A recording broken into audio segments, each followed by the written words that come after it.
Okay, we're going to continue in this series. As it was, so shall it be. We have talked about the wickedness, corruption, and the violence of Noah's day. We have got a pretty good definition of what those mean. We've talked about how God's heart was grieved, and what that means was that his heart was broken in agony and anguish. And so now we're going to go back and we're going to capture some very important details that we don't want to leave out, because to fully draw a picture of what Jesus was saying, comparing, the days of the end to the time of Noah, we have to get all the facts. And that's something that's very important with the Bible is, to not leave out the facts. Very often when we do that, we don't have a full understanding of what the Bible is really saying, or what Jesus is really teaching. And sometimes getting all the facts and all the details is very hard, because there's a lot, and we can't just look at one set of verses. Sometimes we're flipping here and there and back and forth, and to fully draw a picture. And so it's just important, I think, to pull these facts out. And this one is a very deep one. We're talking a deep well today. So let's, with that being said, let's just go ahead and get started. Again, I'm still in Genesis 6. We are going to transition from Genesis over into the New Testament with some of the comparisons of today's time. And of course, time as time goes farther into Jesus coming. But again, we want to draw the details and get a full picture of everything that was going on. So, with that being said, Genesis chapter 6, and I'm going to read just a few verses, and then we're going to talk about that. So, we're going to start in verse 1. And it came to pass, when men began to multiply on the face of the earth, and daughters were born unto them, that the sons of God saw that the daughters of men, that they were fair, and they took them wives of all which they chose. And the Lord said, My spirit shall not always strive with man, for that he also is flesh, yet his days shall be 120 years. And we've talked about that. Verse 4. There were giants in the earth in those days, and also after that, when the sons of God came in unto the daughters of men, that they bare children to them, the same became mighty men which were of old, men of renown. So we're going to stop right there. So first thing that we need to look at here is there's one word that I really want to draw on again, and then we're going to talk about what this really means. It's can be a very controversial subject. A lot of people don't like to talk about these kinds of things in the Bible, but we have to talk about them. If they're in the Bible, we have to know what they mean, and then we have to talk about them. We have to teach about them. We can't be afraid of these kinds of subjects. So the first thing I want to start with, though, is in verse 3. And the Lord said, My spirit shall not always strive with man. And you already know I like to pull the depth out of a word. So that the word that I want to look at here is strive. So if we go to Webster's dictionary and we get the definition of the word strive, the first thing we're going to find out is that it's a verb. That means it's an action word. And so what is the definition of strive? Simple definition is to make great efforts to achieve, to try to obtain something, to devote serious and sustained effort to strive is to make an effort to accomplish an end. So again, God's speaking here, and he's saying, my spirit isn't always going to make great efforts. My spirit isn't always going to be so devoted and so serious about trying to get you to live right. And another definition is to try very hard to do. God was saying, I'm not always going to try so hard to get you to do what I want you to do. Some synonyms of the word strive are aspire, make an effort, do one's utmost, to labor, to toil, to work, to strain. God's saying, my spirit will not always strain. My spirit will not always struggle. A synonym, go all out. My spirit will not always go all out for you. My spirit will not always try. My spirit will not always give this prolonged effort. And so if we if we read it in that context, we can understand that God was very serious about all of the things that he was seeing. And, we've talked about the wickedness, the corruption, the violence, and now so we're adding another fact to this, another deep detail. And, we see God here. We can know from this the word always. My spirit will not always. So we can know from that God's spirit, God was striving with man. He was making an attempt. He was trying very hard. He was toiling, struggling. He was going all out. But he says here, my spirit's not always going to do that. And I found something very interesting when I looked at this, because a comparison between the word strive and the word attempt will give us something very important, I think, that we should pull out, and that is this. To attempt something, it stresses the beginning of a thing. But to strive means that the beginning of the thing has been for a while, and it's been a continuous toiling, struggling, working with. So God has already given man, even before in verse 3, when he gives I'm giving you a 120-year deadline. And we would look at that today and think, well, that's a really long time. And in God's mercy, he did give them more time. But he was saying, I'm not always going to do that. But I found something very interesting in the Hebrew about the word strive. So if we look at this verse 3 again, my spirit will not always strive with man.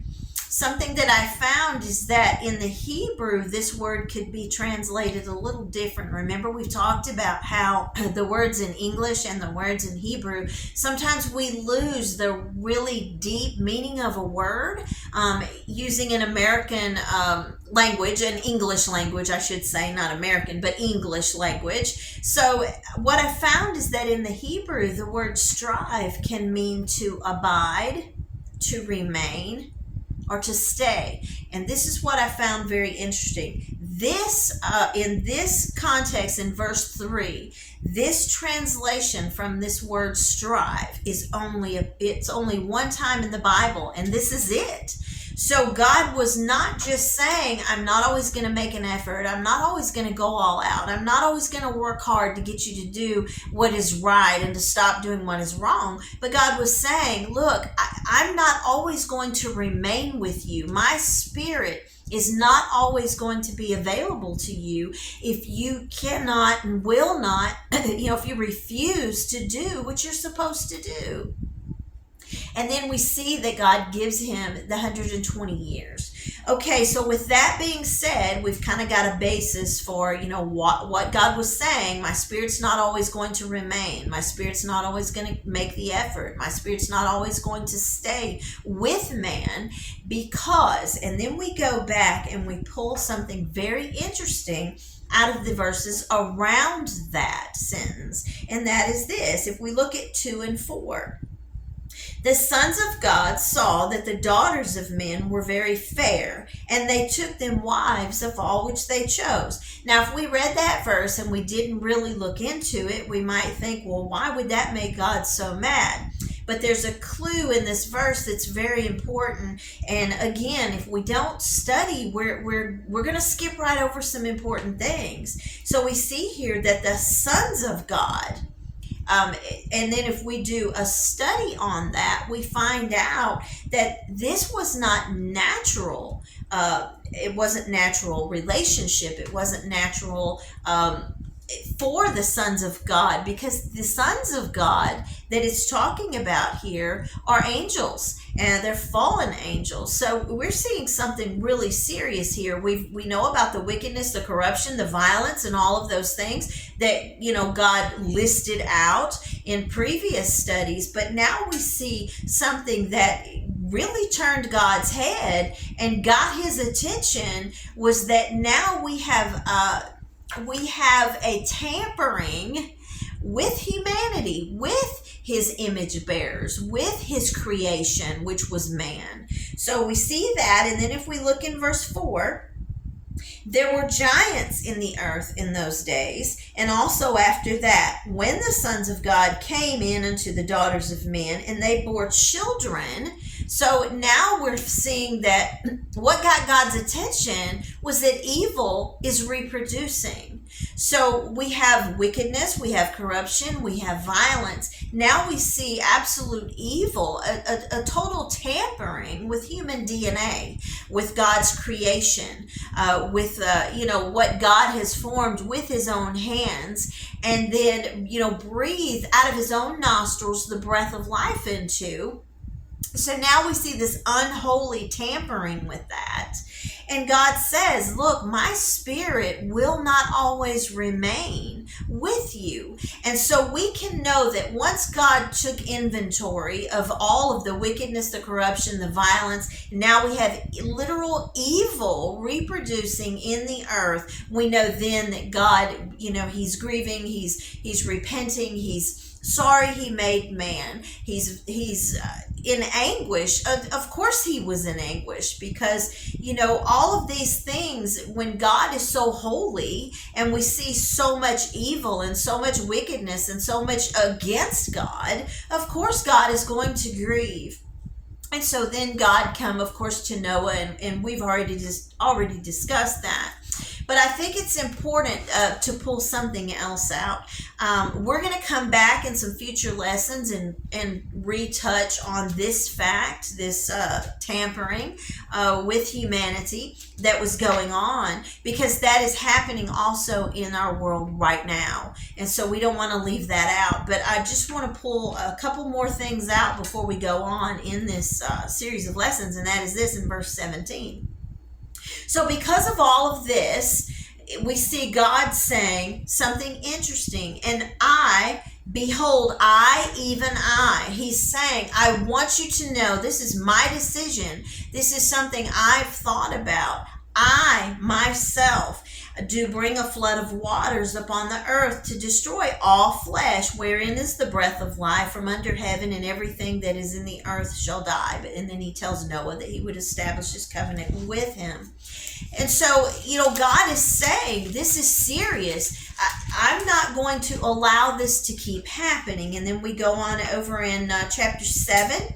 If we look at verse 12, we know that God promised that there's going to be a flood, and he tells Noah, I'm going to destroy everything except you, because you're blameless and righteous and holy before me, and I'm going to save your family because of that. But so we know that God says there's going to be a flood. In verse 12 of chapter 7, we start to see something interesting, and that is this. And the rain was upon the earth 40 days and 40 nights. So that's a pretty basic fact, but let's keep going. Let's go down to verse 16. We know Noah has already built the ark. We're not going to go through all of that, but he's already built the ark. And it says, and they go in, Noah, his family, and the animals that God had instructed him to call into the ark, and the Lord shut him in. So the Lord shuts up the ark, and then it says in verse 17, and the flood was 40 days upon the earth, and the waters increased and bare up the ark, and it was lift up above the earth. And the waters prevailed and were increased greatly upon the earth, and the ark went upon the face of the water. So what we're seeing here is this progression. From verse 17, God's saying the rain started, and so the ark starts to move a little bit because the flood waters are coming up. In verse 18, it says, now it has increased greatly. That he's saying it got a little worse. Verse 19, and the waters prevailed exceedingly upon the earth, and all the high hills that were under the heaven were covered. So now he says, okay, now it's worse. The ark is a little higher sitting up on the water, and now the high hills are beginning to be covered. And then in verse 20, 15 cubits upward, he gives us a measurement there. The waters prevailed, and now we see the mountains are covered. So now it's worse. The water is rising, rising, rising, rising. And all flesh died that moved upon the earth, both fowl, cattle, beast, and every creeping thing that creepeth upon the earth, and every man. And all in whose nostrils was the breath of life, and all that was in the dry land died. And every living substance was destroyed, which was on the face of the earth, both man and cattle, creeping things, and the fowl of the heaven, and they were destroyed from the earth. And Noah only remained alive, and they that were with him in the ark. And the waters prevailed upon the earth 150 days. So it rained for 40 days, 40 nights. But because it was such a great flood, we see this fact here. So God is very detailed. He's very detailed. Now, why did he do that? Why would God give step by step by step? This is what happened. Well, we go back over into chapter 6, and we remember that the world is wicked, that man's every imagination is wicked, it's corrupt, man is violent, all of those things. And then we see this unholy relationships, sexual relationships that were evil, reproducing in the earth, tampering with. We have to remember that if the sons of God come and have sex with the daughters of men, and these are not human, and these are fully human, but the two mingle together, now we have created something in the earth that God never intended to be so. And again, that's going to be a very important fact, because we're going to have to talk about something that nobody wants to look at today, and that is the tampering of God's creation, whether that be gender tampering, whether that be transhumanism, where man is merging with technology, all of these things that are now and on our horizon to come.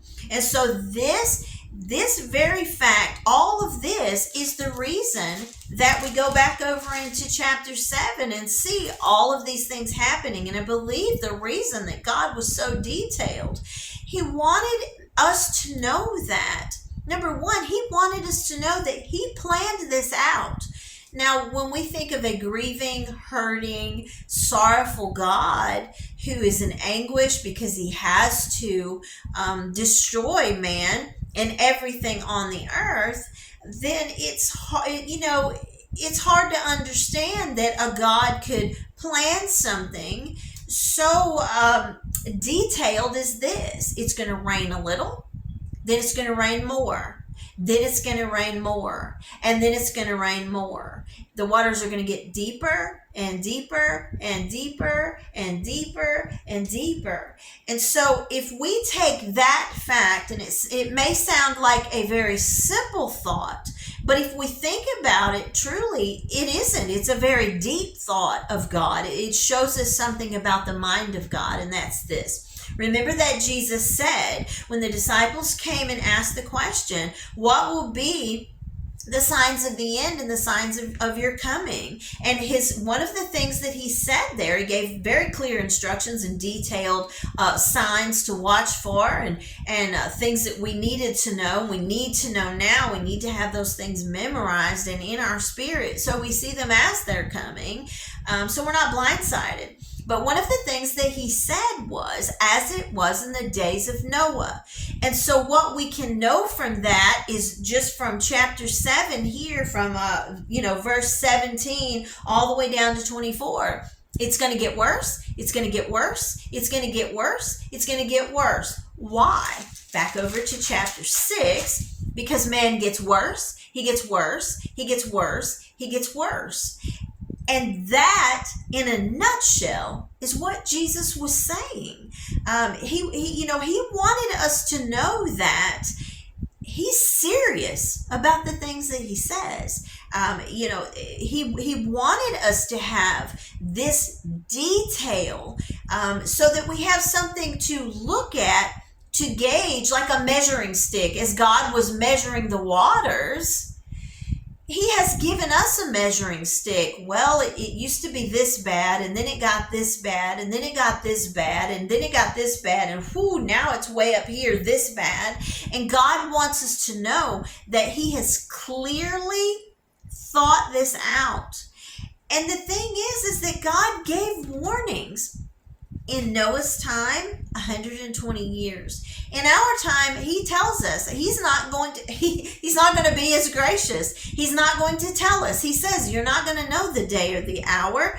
I'm the only one that's going to know the day or the hour. But I can promise you that eventually my spirit will not always strive with you. My spirit will not always remain. My spirit will not always make. God says, I will not always make these great efforts. And I'm not going to tell you how long I'm going to do it. I tried that once and it didn't work. The other thing that we can know is he made a promise that he would never flood the whole earth by water again, that meaning all at the same time. But he did say that he will come and he will destroy the earth by fire. So what can we know from that?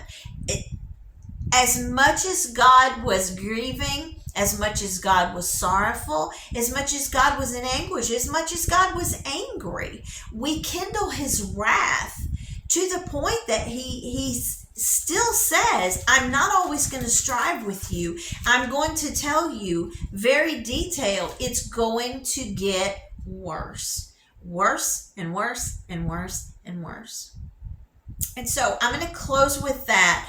There's going to be a part 2 with this. I have something else I really need to bring out, but I've already talked for 20 minutes. So there's going to be a part 2. So this will be part 1. It'll be labeled as part 1. Be sure and come back and catch the part 2 of this. If you don't even listen to anything else I say, part 2 of this is crucial for us today. It's very, very important.